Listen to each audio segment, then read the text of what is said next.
ये अपना है बूट सीक्वेंस, थोड़ा ध्यान देना।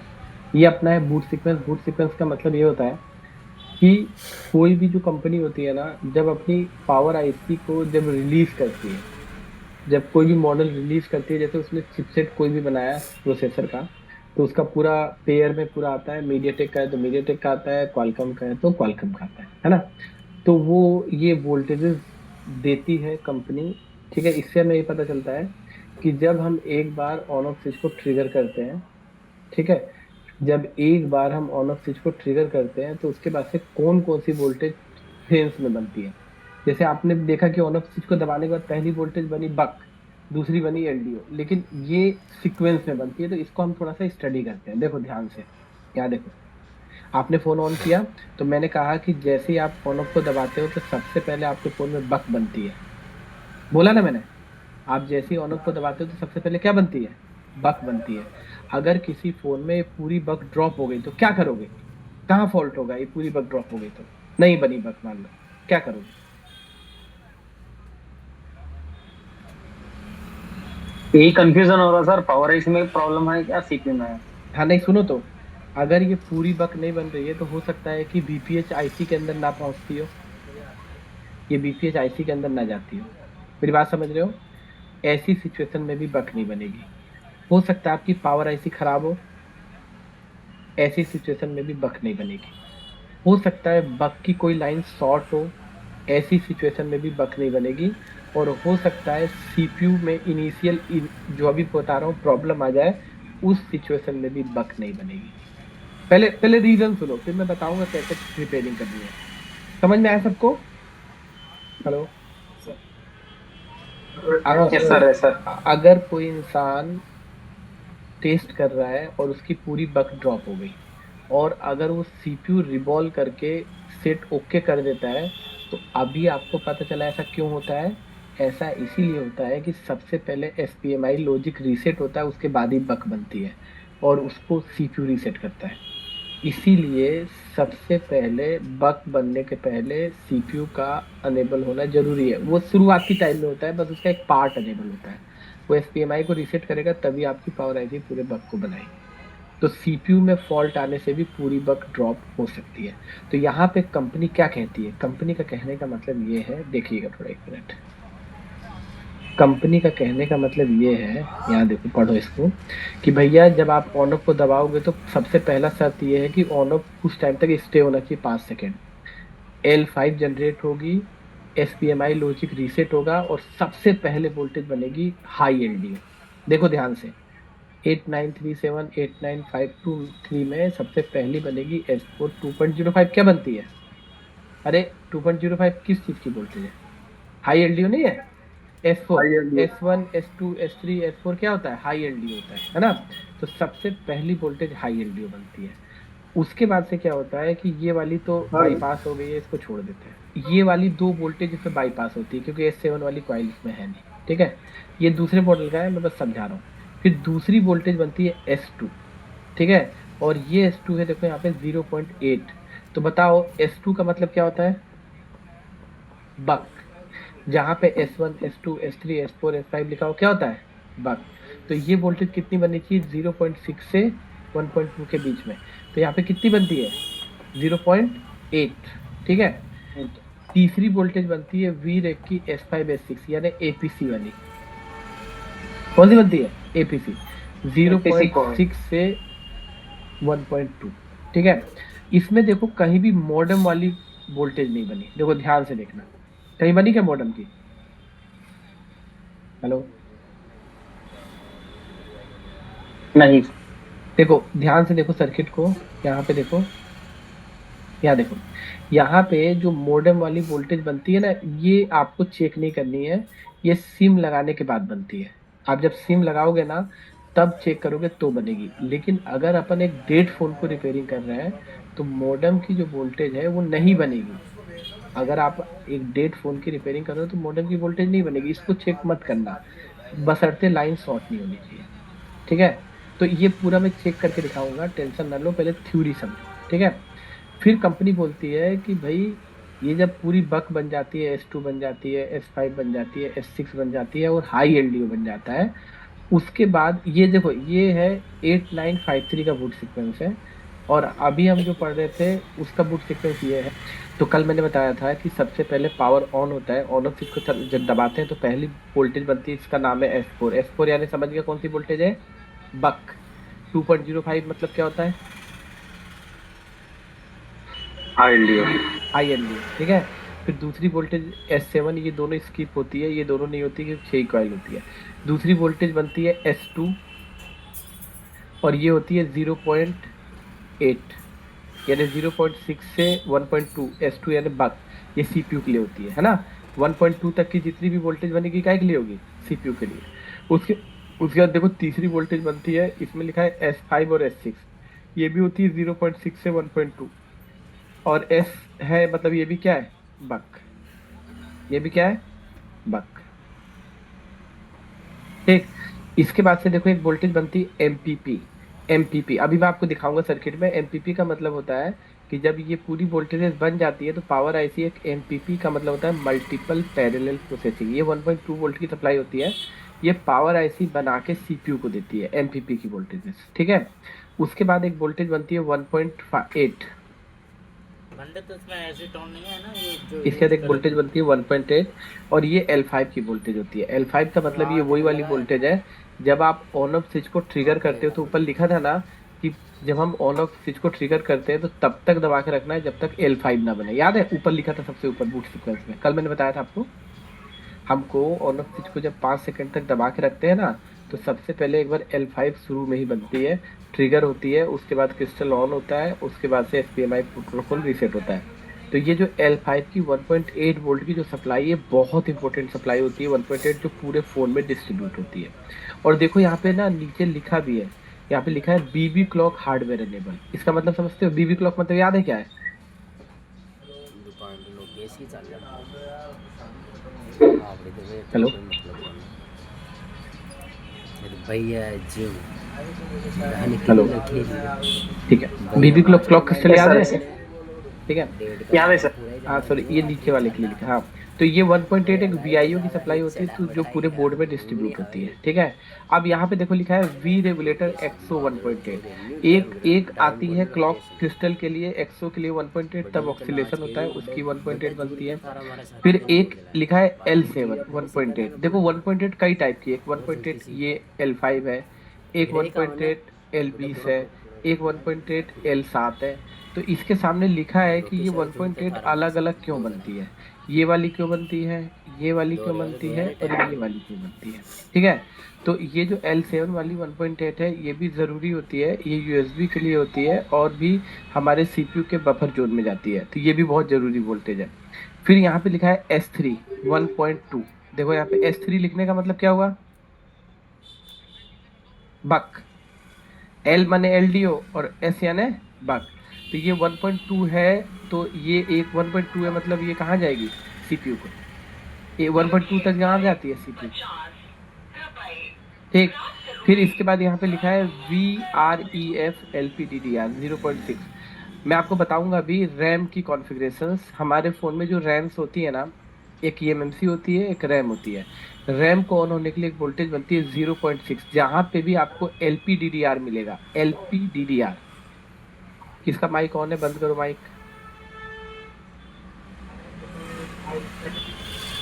देखो यहाँ पे लिखा है LPDDR, जो लिखा है ये जो वोल्टेज होती है रैम की होती है 0.6, ठीक है।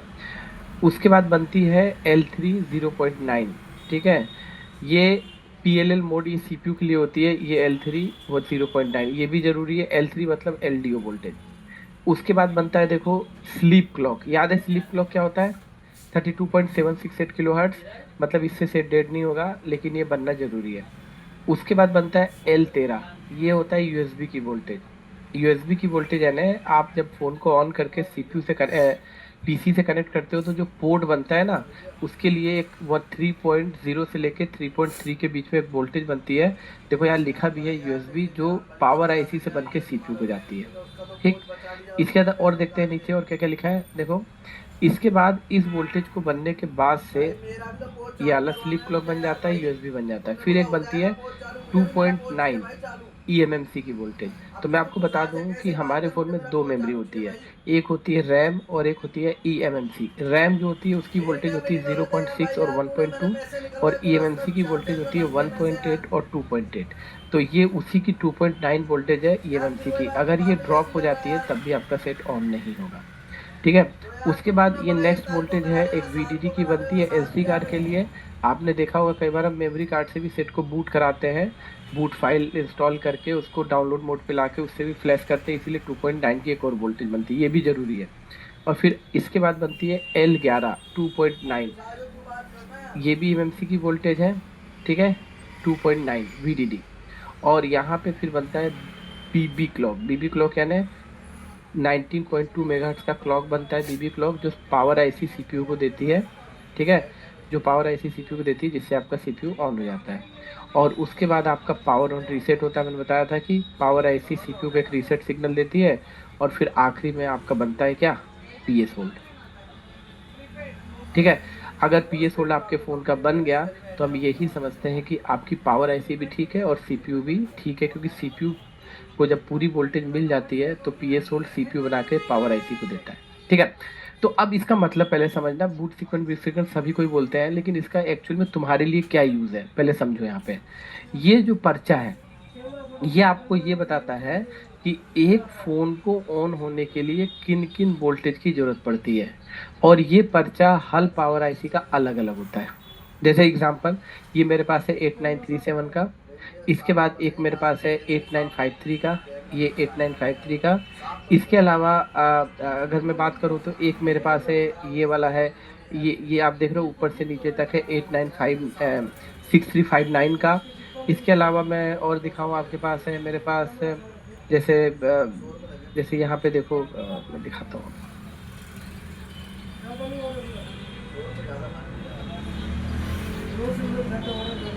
जैसे ये मेरे पास है, ये 8937 का ये वाला था, ये जैसे है, ये है अपने पास PM 660 का, कई सारे हैं, ये 89557 का। तो अलग अलग बूट सीक्वेंस है। देखो एक बूट सीक्वेंस है ये PM 845 का, अलग अलग बूट सीक्वेंस है। तो देखो कहने का मतलब ये है कि ये बूट सीक्वेंस आपको क्या बता रहा है, बताओ इसे क्या समझे तुम। ये जो मैंने ऐसे बताया, ये बन रहा है, ये बन रहा है, ये बन रहा है, क्या समझ में आया तुमको? ये इससे क्या समझ में आया आपको, बताओ।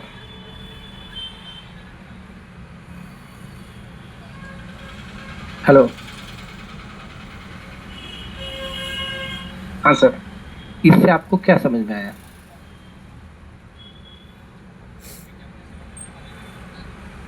हेलो, अरे कुछ बोलो ना। ये बूट सीक्वेंस क्या होता है?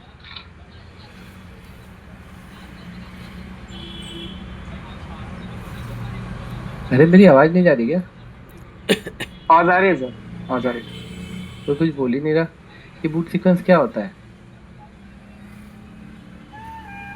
सर एक फोन ऑन होने के लिए इतना बूट का जरूरत है?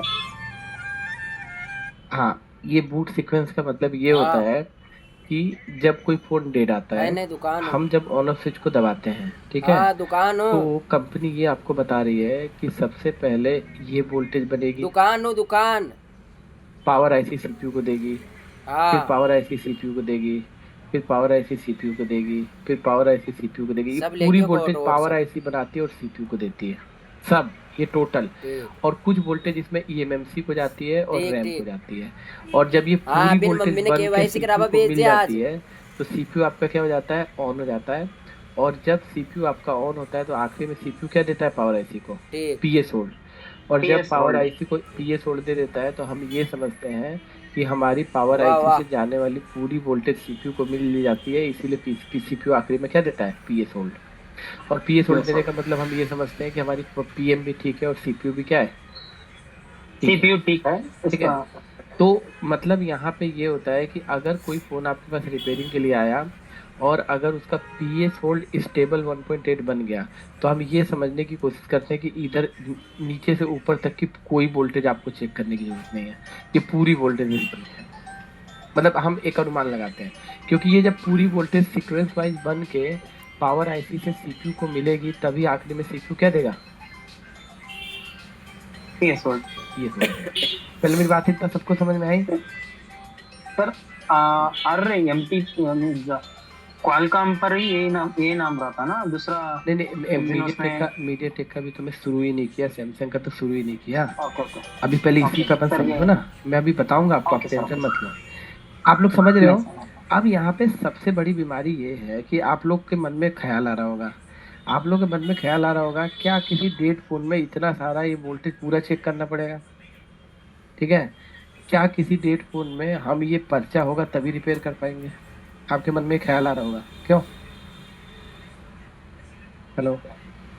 Yes yes sir. है ना, आपके मन में ऐसा आ रहा होगा कि यार ये पेपर, अब मान लो कोई आपके पास PM 660 आ गया तो उसका पर्चा अलग होगा, कोई 4250 आ गया तो उसका पर्चा अलग होगा, कोई 439 आ गया उसका पर्चा अलग होगा। तो क्या हम सभी फोन का बूट सीक्वेंस लेके घूमते रहेंगे और एक एक करके वोल्टेज चेक करेंगे, ऐसा ऐसा ऐसा लगता है ना। तो यहाँ यस पे सर। मैं आपको ना दो तीन चीजें पहले दिखा दूं, उसके बाद मैं बताता हूँ इसका कंक्लूजन। देखो देखो, अब हम बात कर रहे हैं कि आप जब आपके पास कोई रिपेयरिंग के लिए फ़ोन आता है, कोई भी फ़ोन जब रिपेयरिंग के लिए आता है तो हमारे पास एक फॉल्ट ये आता है कि कुछ एम्पियर लेके बैक मार देता है। Yes sir. क्या समझे। कुछ एम्पियर लेके बैक हो जाता है, 0 0 0 हो जाता है हाँ, डीसी सप्लाई पर। तो इसका मतलब ये होता है कि अगर कोई फ़ोन कुछ एम्पियर लेके बैक हो रहा है, 0 0 बन रहा है, इसका मतलब ये हुआ कि उसका PS होल्ड नहीं बन रहा।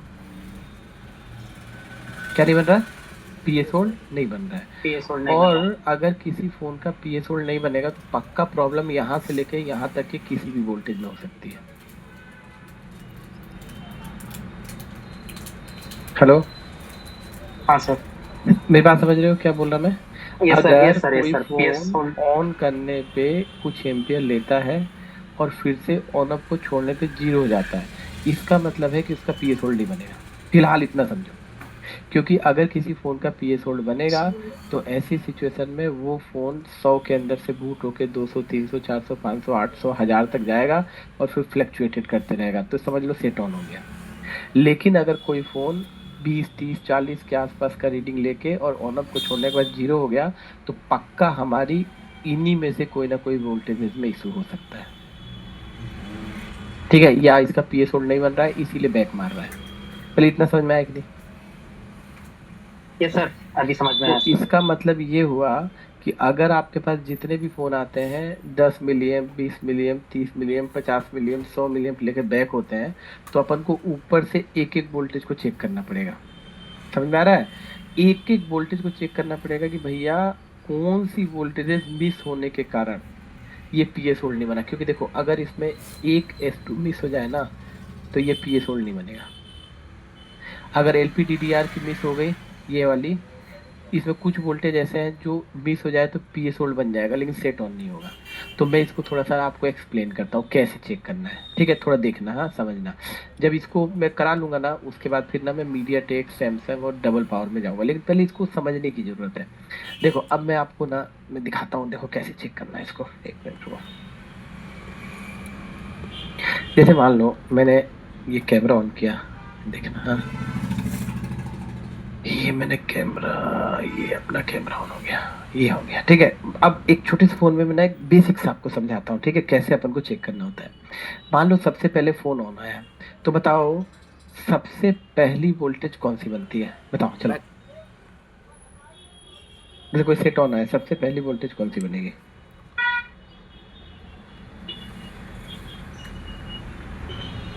सर बकॉइल 0.6 से थोड़ा 1.2 थोड़ा वोल्ट। थोड़ा सभी कोई बोलिए ताकि मुझे पता चले कि सभी मेरी बातों को सुन रहे हैं, इसमें कोई बोलते ही नहीं है कुछ।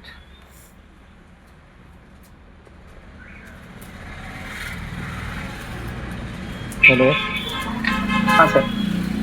हाँ बोलो क्या बोल रहे हो। सर सभी से फर्स्ट। सुनो फिर बात सुनो, जब भी कोई हेलो। डेट सुनो, जब भी कोई डेट फोन आएगा हाँ तो सर। सबसे पहली वोल्टेज कौन सी बनती है बताओ। 1.2। सर बकॉइल बनती है। देखो तो कहिए सर। सबसे पहली वोल्टेज बनेगी BPH, क्या बोलते हो। हाँ सर। Yes sir. सबसे पहले क्या बनेगा BPH। तो आप लोग के पास कभी भी कोई डेट फोन आए तो सबसे पहले उसमें शॉर्टिंग नहीं होनी चाहिए। बताऊंगा बाद में। सबसे पहले आपको यहाँ पे चार्जर लगाना है, ठीक है, और बैटरी हटा देना है फिलहाल। ये बैटरी हटा दिया मैंने, ठीक है।